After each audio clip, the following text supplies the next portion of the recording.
looking good? Always. As good as it gets, anyway. Hello. Today I'd like to introduce you to the one and only Sheldon Menery. 15 years ago, I judged my first event, and I was playing at the first GP Amsterdam, and I had a mediocre finish, 3, 2, and 1 or something. So I obviously don't make day 2.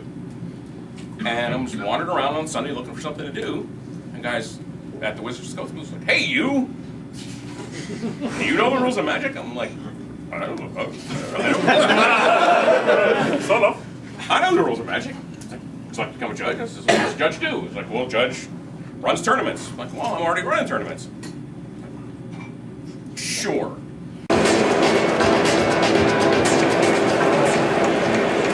Hello and welcome to the 2011 Magic the Gathering World Championship Awards Ceremony. I'm the Pro Tour Tournament Manager, Scott Larrabee, and his final tournament as Magic Judge. Assisting me today will be the head judge of the World's Tournament, Sheldon Menery.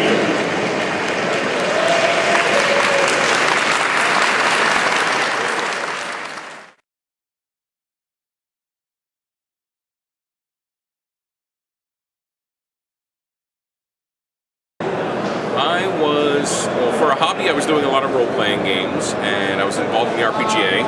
I was in the Air Force, which I joined in 1984, so it was good almost 10 years before Magic came into my life. So I'm a lifelong gamer, so that's how I was spending my hobby time.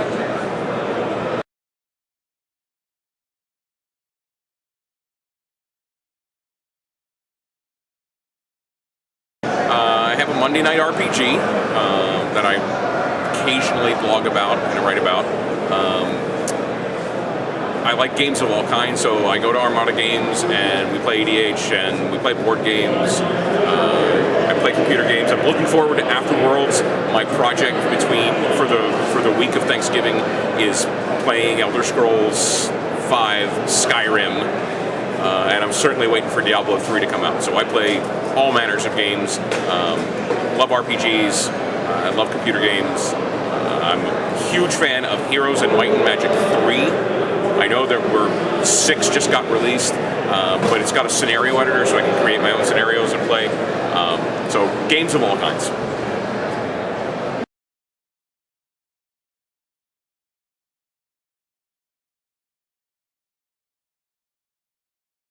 Well, that's kind of hard to say because we were creating the program as we were going along. There were a lot of influential judges back then, but I think most of my judging skills came from the skill set that I already had developed as a military NCO, and leadership being a relatively natural thing to me, just sort of developed that. I learned a lot from guys like Carl Crook and to some extent Chris Antides and the high-level judges of the bygone era. Nat Fairbanks especially was a great judge, and Mike Guptill.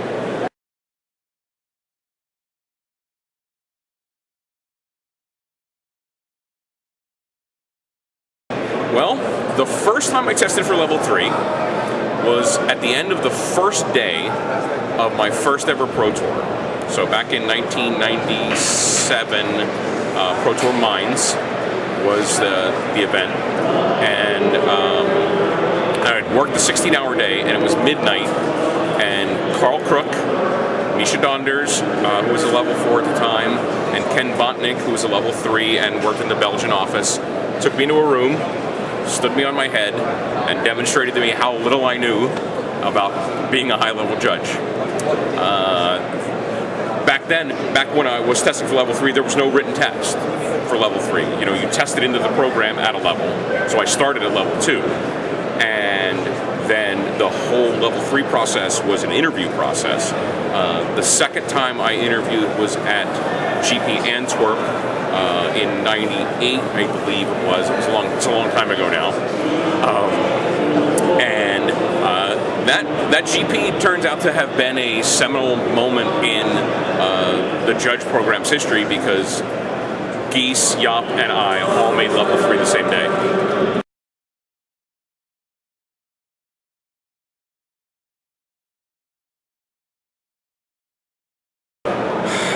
Wow, that might be a question that will take a lot longer to answer than standing here. Back in the day, level 3s had to jump right in. So we identified people who had most of the skill set or the potential for the skill set and got them into the role because the program wasn't particularly mature. Now in the maturity of the program, we have the time, the luxury, the experience, the training to bring those people along and to help them develop the skill set they need to be a powerful level 3. Quite honestly, there are a lot of people in the program today, level 1s and level 2s, that we would have just grabbed and made level 3 back in the day.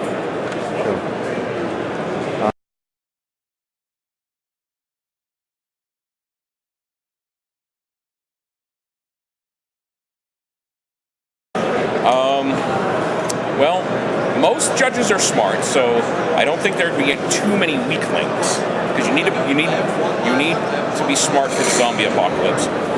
And since judges are so smart, I could probably throw them under the zombie bus because their brains are much tastier than mine. I would take Jason LeMahieu because in addition to being very, very smart, he's in pretty good shape. Can I count Steve Port as a judge? Sure. Because Steve is in great shape and pretty good in a battle. And I would probably take Geese because he's so tall, he's got the good reach. He would probably be the chainsaw guy. And I would take Toby Elliott because he's my best friend in the judge program, and if I'm going to go down, I'm going to go down with my best friend.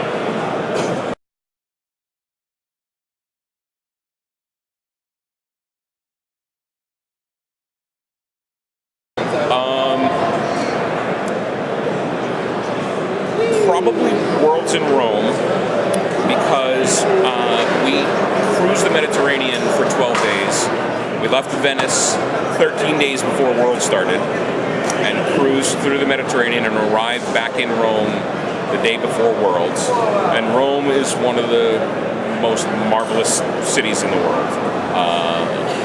The Pro Tour has taken me to exotic locations, interesting places, some places I might have never otherwise seen if I wasn't with the program. The one I regret not getting to was Sydney. That was Worlds in 2002. I was unfortunately on temporary duty in Saudi Arabia when that World happened, so I had slightly more pressing business.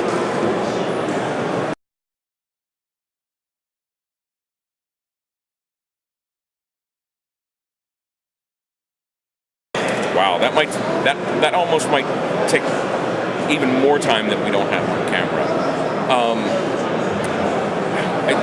I would hope that my legacy of the program is a spirit of leadership, is putting an exclamation point on this is how we lead, and I hoped that this Pro Tour, this World Championships, could sort of be an exemplar, and we talked about the attributes of leadership and the things that leadership does. The fact that leadership cares and is proactive and is visible and prepares others for success and most importantly is fearless. And I would hope that the spirit of leadership and inclusion, when I was with the program, when I was in the younger days, the program was very exclusive. And I hope that we broke down those barriers and I could be instrumental in bringing judges from around the world into a bigger whole where we were truly one family.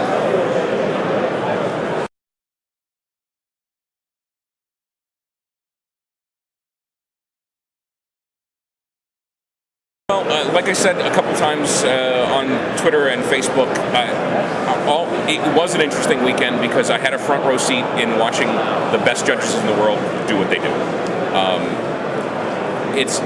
That's interesting without necessarily being particularly exciting. And fortunately, the judges in the program make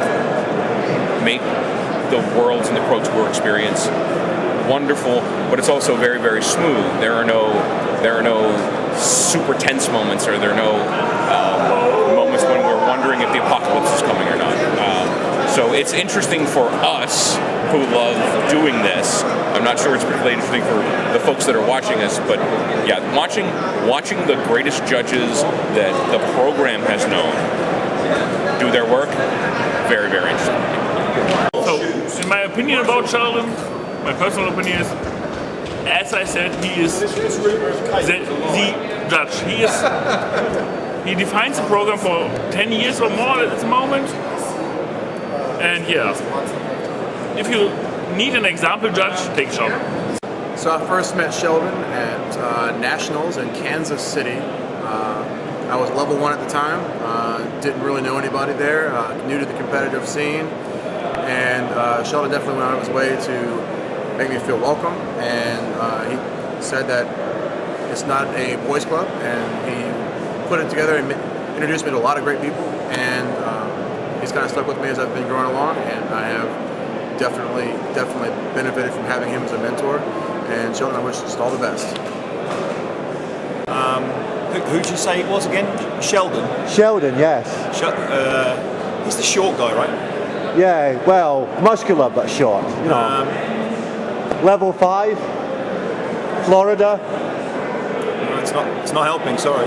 No, father of the judge program. Wasn't that Colin Jackson?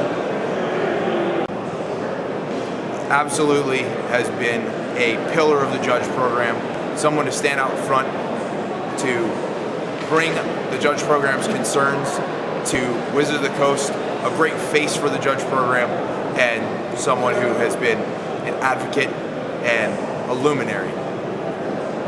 Congratulations, Sheldon. Sheldon's been absolutely inspiring to me over all these years. He's been the consummate tournament judge. He's been a fantastic mentor. He's taught me an awful lot about the program, about judging, and about life in general. He knows how to live, large, and it's been a great ride with him. And I distinctly remember, I think it was the very first call I took on the floor of the Pro Tour. It was kind of a judgment call, and I got appealed, and Sheldon came over and took the appeal, and he upheld my ruling, and then right after the ruling, he took me aside, kind of gave me a pat on the shoulder, and said, hey, you did a good job there. And that really gave me a lot of confidence. My knees were shaking. It was my first Pro Tour call. I got appealed. I was like, oh great, I'm never going to be back here again. And he really gave me a lot of confidence with that small gesture there. And that's the kind of leader I think he's always been.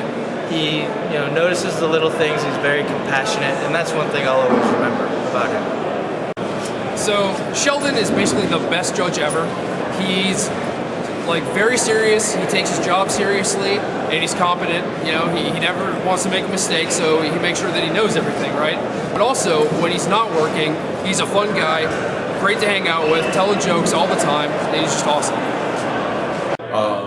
He tested me for L1 way back at States. He tested me for L2 as well, even with, at that point, some other people that could test me, but he wanted to do that. He's been a really big help and inspiration for me personally in the store judge program, etc. He's actually a pretty cool guy to know. But I want to particularly thank this man over here, Mr. Sheldon Menery.